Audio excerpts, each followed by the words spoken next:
ఉదయం అయిందంటే చాలు ఉదయాన్నే లేచేసి తులసి చెట్టుకి నీళ్లు పోస్తూ ఉంటుంది నిహారిక. ఇంటికి వచ్చి కూడా కనీసం 3 నెలలు కూడా కాలేదు. కానీ ఆమె ముఖంలో ప్రశాంతత మాత్రం అస్సలు లేదు.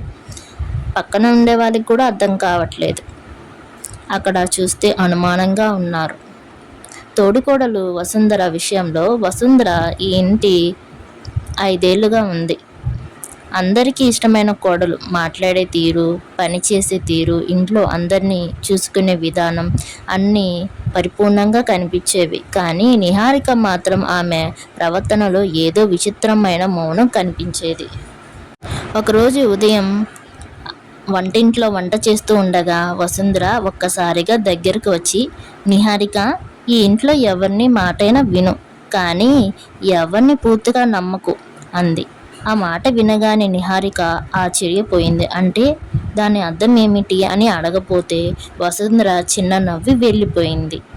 ఆ రోజు నుంచి ఆ మాట నిహారిక మనసులోనే తిరుగుతూనే ఉండిపోయింది. ఏం జరుగుతుంది అని అర్థం కాక ఉండిపోయింది. కొన్ని రోజుల తర్వాత ఇంట్లో పెద్ద ఫంక్షన్ జరిగింది. కుటుంబ సభ్యులంతా వచ్చారు. ఆ సందడితో అందరూ నవ్వుతూ మాట్లాడుతూ ఉంటే వసుంధర మాత్రం గమనించకుండా ఎవరో ఒకరిని దూరం నుంచి భయపడిపోతుంది. అట్లా భయపడుతూ వెనక్కి వెళ్ళిపోతుంది. ఆ వ్యక్తి ఆమె మామయ్య సోదరుడు శేఖర్. అతను ఇంటికి వచ్చిన ప్రతిసారి వసుంధరలో మార్పు స్పష్టంగా కనిపించేది. నిహారిక ఈ విషయం గమనించింది, కానీ ఏం అడగలేదు. అదే రాత్రి ఇంట్లో అందరూ నిద్రపోయాక నిహారిక నీళ్లు తాగుతుంటే కిందకు వచ్చింది. అప్పుడు వంటగది దగ్గర మెల్లగా మాటలు వినిపించాయి. దగ్గరికి వెళ్ళి చూసింది. వసుంధర శేఖర్తో తీవ్రంగా మాట్లాడుతుంది. ఇంకోసారి నా దగ్గరకు రావద్దు. నేను అప్పట్లో మౌనంగా ఉన్నాను కాబట్టి ఇప్పటికీ అలాగే ఉంటానని అనుకున్నావా అని గట్టిగా చెప్పింది. శేఖర్ నవ్వుతూ, నీ రహస్యం బయటకు వస్తే ఈ ఇంట్లో గౌరవం పోతుంది అప్పుడు అన్నాడు. ఆ మాటలు విన్న నిహారిక షాక్ అయింది. వెంటనే అక్కడి నుంచి వెళ్ళిపోయింది. మరుసటి రోజు ఉదయం వసుంధర ఎప్పటిలాగే ప్రశాంతంగా కనిపించింది. కానీ నిహారిక మాత్రం రాత్రి జరిగిన విషయం మాత్రం గమనించింది. ఏదో జరుగుతుందని తెలుసుకుందామని అక్కనే అడిగింది. నిహారిక, నిన్న రాత్రి నేను అన్నీ విన్నాను అక్క. మీరు ఏ రహస్యం గురించి మాట్లాడుతున్నారు అని అడిగింది. ఆ మాట విన్న వెంటనే వసుంధర ముఖం మారిపోయింది. కాసేపు మౌనం, తర్వాత కళ్ళలో నీళ్లు. నువ్వు వినకూడని విషయం విన్నావు అంది. ఆ తర్వాత ఆమె చెప్పిన కథ నిహారిక జీవితాన్ని చాలా మార్చేసింది. ఈ ఇంటికి పెళ్ళైన మొదటి రోజు నుంచే శేఖర్ నా మీద చెడు చూపు పెట్టాడు. మొదట్లో భయపడ్డాను. చెప్పినా ఎవరు నమ్మరని అనుకున్నాను. ఒకసారి అతను హద్దులు దాటాడు. నేను అడ్డుకున్నాను. అప్పుడు అతను నన్ను తప్పు పట్టేలా ఒక అబద్ధపు పరిస్థితిని సృష్టించాడు. అప్పటి నుంచి నా మౌనం మొదలైంది. ఈ ఇంట్లో నా గౌరవం కాపాడుకోవడానికి నేను నిశ్శబ్దంగా ఉండాల్సి వచ్చింది అంది. నిహారిక కోపం వచ్చింది. అయితే అందరికీ చెప్పాలి కదా అంది. కానీ వసుంధర నవ్వింది. నిజం చెప్పడం అంత సులభం కాదు. ఇంట్లో కొందరు వినేవాళ్ళు ఉంటారు, కొందరు వినని వాళ్ళు ఉంటారు, కొందరు తీర్పు చెప్పేవాళ్ళు ఉంటారు. కానీ నేను సరైన సమయం కోసం ఎదురు చూస్తున్నాను అంది. ఆ రాత్రి నిహారిక గదిలోకి వెళ్ళి చాలా ఆలోచించింది. వసుంధర గురించి తాను మొదట్లో ఎంతో తప్పుగా అనుకున్నానో గుర్తొచ్చింది. కానీ అసలు షాక్ మాత్రం ఇంకా మిగిలే ఉంది.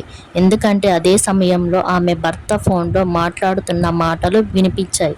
అవును, వసుంధర విషయం త్వరలో బయటకు వస్తుంది. అప్పటి వరకు నిహారిక ఏం తెలియకూడదు.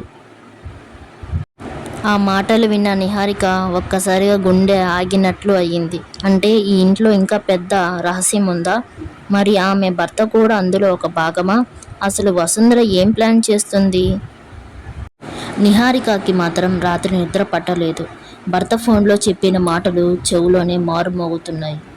వసుంధర విషయం త్వరలో బయటపడుతుంది. ఆ మాటలు విన్నాక అసలు ఏమీ అర్థం కాలేదు. కానీ ఒకటి మాత్రమే స్పష్టంగా అర్థమవుతుంది. ఇంట్లో ఏదో జరుగుతుంది, కానీ అర్థం కావట్లేదు. నిహారికకి ఏం అర్థం కాక ఉదయాన్నే లేచి నిహారిక వసుంధర గదికి వెళ్ళింది. తలుపు తట్టగానే లోపల నుంచి రా అన్న స్వరం వినిపించింది.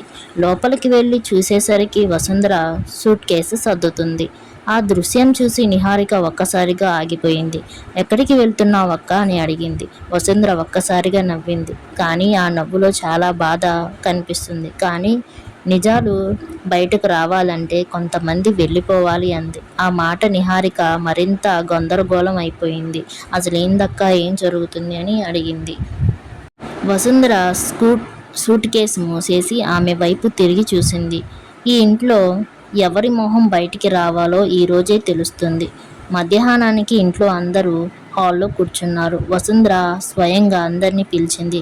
అత్త, మామ, ఇద్దరు అన్నాదమ్ములు, నిహారిక భర్త శేఖర్ అందరూ కూర్చున్నారు. వసుంధర మధ్యలో నిలబడింది. ప్రశాంతంగా మాట్లాడడం మొదలుపెట్టింది. ఈ ఇంట్లో నేను 5 ఏళ్లుగా కోడలుగా ఉన్నాను. కానీ నా మనసులో మోస్తున్న నిజాన్ని ఎవరూ తెలుసుకోవడం లేదు. ఈరోజు చెబుతున్నాను. శేఖర్ ముఖం ఒక్కసారిగా మారిపోయింది. వసుంధర, ఇది సరైన సమయం కాదు అని చెప్పాడు. ఇది సరైన సమయం అంది ఆమె.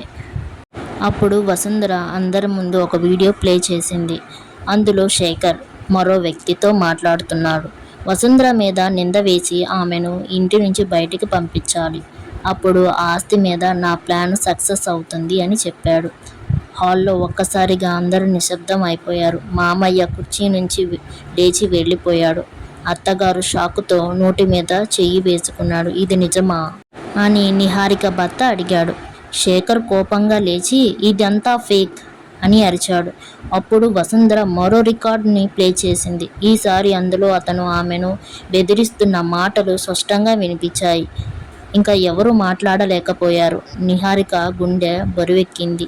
ఎందుకంటే ఆమెకు అర్థమైంది వసుంధర ఇన్ని ఇబ్బందులు పడిందా, ఇన్ని సంవత్సరాలు ఆమె మౌనం వెనక ఇంత బాధ దాగుందా అని చాలా బాధపడింది. కానీ అసలు షాక్ ఇంకా మిగిలి ఉంది. వసుంధర ఒక్కసారిగా నిహారిక భర్త వైపు తిరిగి చూసింది. ఇప్పుడు నీ వంతు అని చెప్పింది.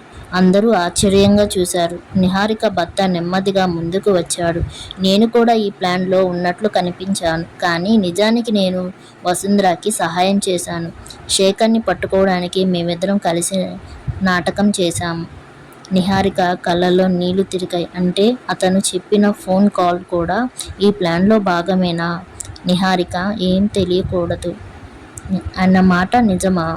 నిహారికకి ఏం తెలియకూడదు అన్నది వసుంధరనేమో అని అనుకుంది. నిజం బయటకు రావడానికి కొన్నిసార్లు నమ్మకమైన వాళ్ళే నటించాలి. ఆ మాటతో ఇంట్లో ఉన్న ప్రతి ఒక్కరూ ఆమె వైపు కొత్తగా గౌరవంతో చూశారు. శేఖర్ మాత్రం బయటకు వెళ్ళిపోవాలని ప్రయత్నించాడు. కానీ గేటు దగ్గరే పోలీసులు నిలబడి ఉన్నారు. అందరూ షాక్ అయ్యారు. వసుంధర ముందు ఫిర్యాదు చేసి అన్ని ఆధారాలు సమర్పించింది. శేఖర్ని తీసుకువెళ్తుంటే అతను చివరిసారి వెనక్కి తిరిగి ఇది ఇక్కడితో ఆగిపోలేదు అన్నాడు. ఆ మాట విన్న వెంటనే వసుంధర ముఖంలో మళ్ళీ ఆందోళన కనిపించింది. ఎందుకంటే ఆమెకు తెలిసింది శేఖర్ ఒకటే కాదు, ఈ కుట్ర వెనక మరొక వ్యక్తి ఉన్నారు. అయితే ఎవరు ఆ వ్యక్తి అని ఆందోళన పడుతుంది. శేఖర్ను పోలీసులు తీసుకుని వెళ్ళిన తర్వాత ఆ ఇంట్లో ఒక నిశ్శబ్దం ఏర్పడింది. అందరూ వసుంధర వైపు కొత్త గౌరవంతో చూస్తున్నారు. కానీ ఆమె మాత్రం లోపల ఏదో ఒక భారంగా మోస్తున్నట్లు కనిపిస్తుంది. ఎందుకంటే శేఖర్ చెప్పిన చివరి మాట ఇది ఇక్కడితో అయిపోలేదు ఆమె మనసులో మళ్ళీ మళ్ళీ వినిపిస్తూనే ఉంది. ఆ రాత్రి అందరూ నిద్రపోయాక వసుంధర ఒక హాల్లో కూర్చొని ఉంది. టేబుల్ మీద కొన్ని పాత ఫైల్స్, పేపర్లు, ఒక పెన్ డ్రైవ్. అయినా కూడా చాలా జాగ్రత్తగా ఉంది. నిహారిక మెల్లగా వచ్చి అక్కపక్కన కూర్చుంది. మీకు ఏంది? ఇంకా తెలుసా? ఇంకేమైనా తెలుసా? ఏదో జరిగినట్టు ఇంకా ఆలోచిస్తున్నారు అని అడిగింది. వసుంధర నెమ్మదిగా తల ఊపింది. శేఖర్ ఒకడే కాదు, అతను ఎప్పుడు ఎవరో చెప్పినట్టు చేసేవాడు. ఆస్తి మీద కన్నేసింది అతను కాదు, మరొకరు. ఎవరు? నిహారిక ఆతృతగా అడిగింది. వెంటనే వసుంధర పక్కనే ఉన్న పేపర్స్ని ఆమె చేతిలో పెట్టింది. ఒక్కసారిగా నిహారిక షాక్ అయింది. ఏంటి? అత్తగారా? సరోజమ్మ అని ఆశ్చర్యంగా అరిచింది. కానీ నిహారిక మాత్రం నమ్మలేకపోయింది. ఆమె మనల్ని చాలా బాగా గౌరవించేది, ప్రేమగా ఉండేది. అలాంటి ఆమెని మనం అనుకోవడం తప్పేమో అని నిహారిక అంది. కాదు, కానీ ఇది నిజమే. మరుసటి రోజు ఉదయం వసుంధర కుటుంబం సభ్యులందరూ మళ్ళీ హాల్లోకి పిలిచింది. ఈసారి ఆమె చేతిలో ఆ పత్రాలు. వసుంధర వెళ్ళి ఆ పత్రాలని తమ మామగారికి ఇచ్చారు. వెంటనే, మామయ్య, ఇది చదవండి, మీకు అర్థమవుతుంది. మామయ్య వెంటనే ఆ పత్రాలు చదవంగానే సరోజమ్మ అనే పేరు ఉన్నింది. సరోజ, ఏంది నువ్వు ఇట్లా చేసావు? ఆయన చాలా సీరియస్ అయిపోయాడు. ఇంకా నువ్వు ఇంట్లో నుంచి వెళ్ళిపో. నిన్ను ఎంత గౌరవించేవాళ్ళం, ఎంత ప్రేమించేవాళ్ళం, కానీ నువ్వు ఎందుకు ఇట్లా మోసం చేస్తున్నావు? అత్తగారు ఒక్కసారిగా లేచి ఇదంతా అబద్ధం అని అరిచారు. కానీ వసుంధర ప్రశాంతంగా, ఆ అబద్ధమే ఈ బ్యాంక్ స్టేట్మెంట్స్ ఎలా వచ్చాయి? శేఖర్ అకౌంట్కి మీ నుంచి పంపిన డబ్బు ఎందుకుంది?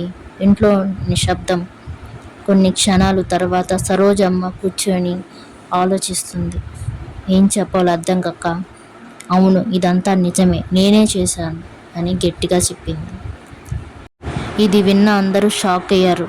ఈ ఇల్లు, ఈ ఆస్తి అన్నీ నా కొడుకుల పేర్లోకి రావాలి అనుకున్నాను. వసుంధర తెలివిగా ఉండడంతో ఆమె వల్ల నాకు భయం వేసింది. శేఖర్ని వాడుకున్నాను. నిహారిక నమ్మలేక, అమ్మా, మీరు ఇలా ఎలా?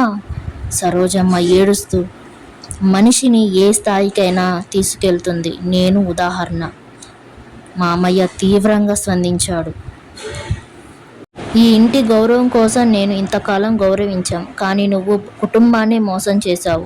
సరోజమ్మ తలదించుకుంది. అప్పుడు అందరినీ ఆశ్చర్యపరుస్తూ వసుంధర ముందుకు వచ్చి, నాన్నగారు, ఆమె చేసింది తప్పే, కానీ శిక్ష కంటే పశ్చాత్తాపం చాలా పెద్దది. ఆమెను ఈ ఇంటి నుంచి పంపించకండి అంది. అందరూ ఆశ్చర్యంగా చూశారు. నిహారికకి ఆ క్షణం అర్థమైంది. వసుంధర బలం కేవలం నిజం బయట పెట్టడంలో కాదు, క్షమించడంలో కూడా మంచి గుణం ఉంది. సరోజమ్మ కళ్ళనీళ్లతో వసుంధర కాళ్ళ దగ్గర కూర్చుంది. నన్ను క్షమించు, ఇలాంటి పొరపాటు ఇంకెప్పుడు జరగదు.